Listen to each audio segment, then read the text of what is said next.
Well, hello ladies and gents, and welcome back one more time to AndyManCam's garage. Today I'm going to be fixing a poor running Yamaha FZ1N by replacing this disgusting plasticky kinked fuel line with some of this lovely braided flexible rubber stuff.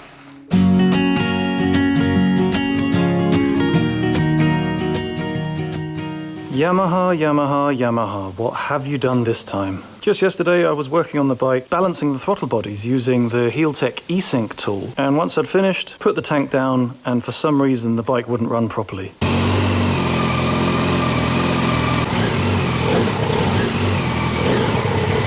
It was bogging down, idle was really uneven, and if I touched the throttle even a tiny little bit, the bike just died. It's just typical, isn't it? After I make a video raging about how wonderful this bike is and problem-free, I've already been driven mostly by worry to change the rotor inside of the generator there. But now I'm apparently also suffering from what the forum tells me is the dreaded fuel line kink. So we need to get under the fuel tank and look at the fuel line. Because Yamaha, in their infinite cost-dodging wisdom, much like the far too cheaply produced rotor, have put in, I can see it already, look at that. This horrible plasticky fuel hose, which it seems like once it's got a kink in it, the kink is there for good. Now actually, before I decided to change the fuel line, I actually lifted up the tank and then just put it down again. And because the clip on there can rotate, the hose obviously just laid itself down slightly differently, and suddenly the bike was back to life again. But I've decided I don't want that problem to be coming up the next time I lift the tank up. I'm gonna take out this line,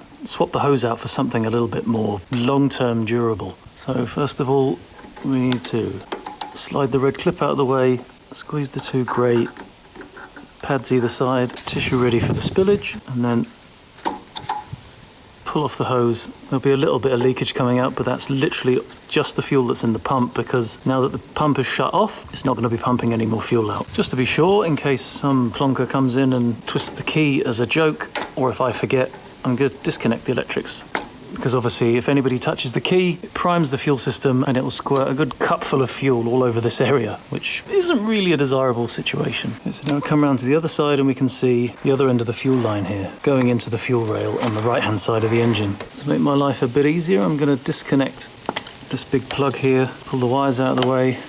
So try and pull this hose out of the way too. Okay, so now we've got the same affair as on the other end of the fuel line, except this time it's black so we don't confuse them. It might make it a bit easier if I take the hose off of the map sensor for the second time this week.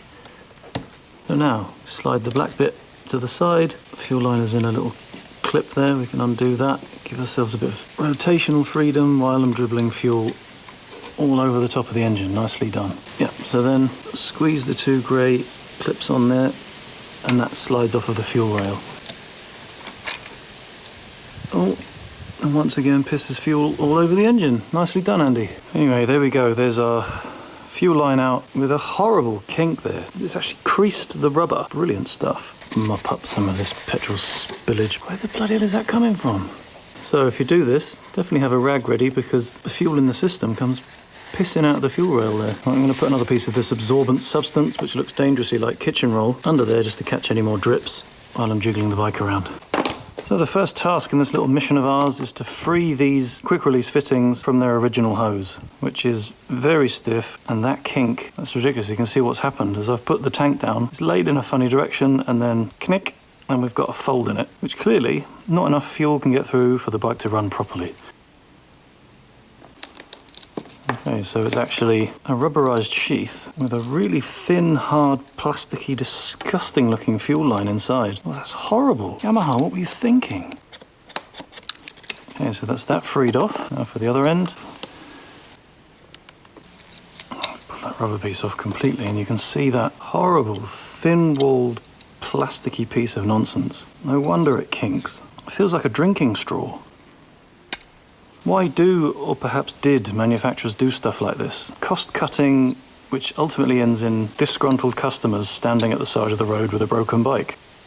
So now we come to our replacement hose. This stuff is from a company called Stahlbus. I've just bought it from my favourite shop, Lewis. Cost me €10 for a metre, and I'm planning to use half of it, which obviously is going to be a fair bit longer than the old bit, but what that means is that I can put the tank up in the future without having to disconnect the fuel line, which at the very least would have made my throttle body balancing job far easier.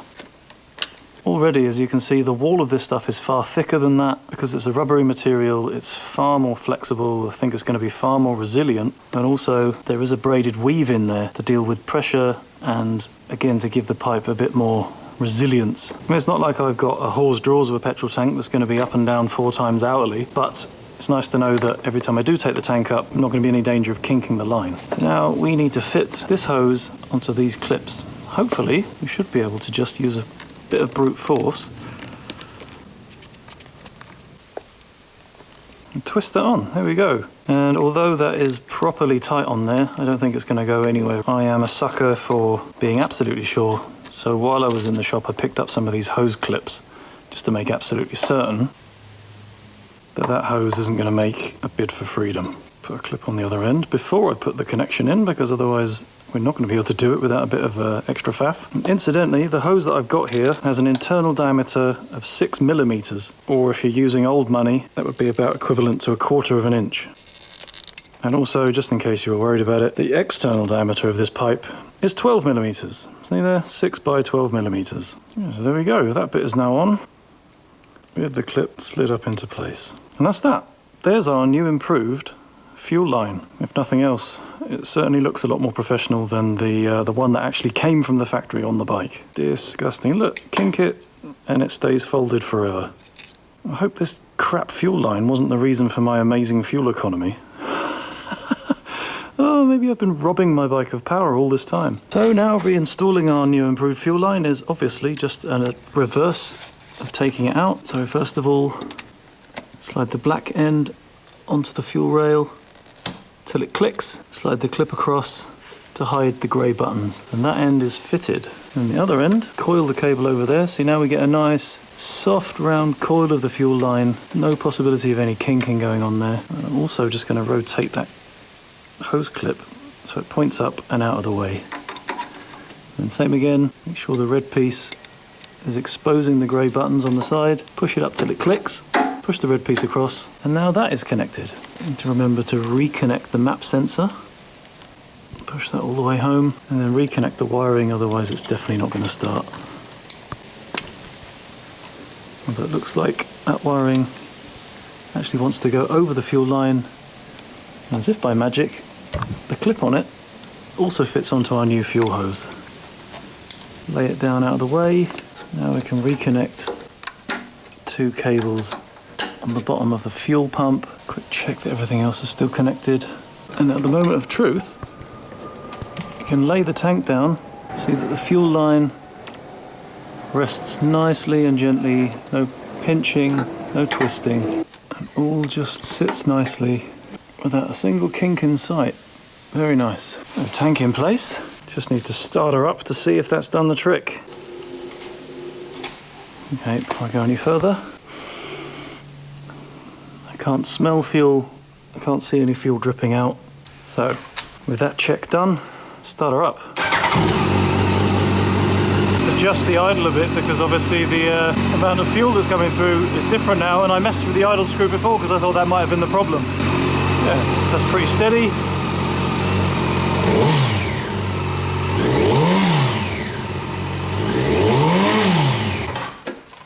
Marvellous. So there you go. If your FZ1 is performing badly, it's well worth you checking to see if your fuel line underneath the tank here is kinked, and if it is, this is how you can change it. Now, I've got to give credit to Blind Spot on one of the American FZ1 forums. His thread was the first one that I read on the Yamaha FZ1OA.com forum, and helped a great deal with making sure I had the right diameter hose before I even started. So otherwise, thanks very much for watching. If the video was useful to you, give it a like. If you thought it was a load of toss, give it a dislike. And most importantly, make sure that you're subscribed to the channel so you can keep up to date with future videos. I've been AndyManCam, you've been watching, and I'll see you next time. Ta-ra.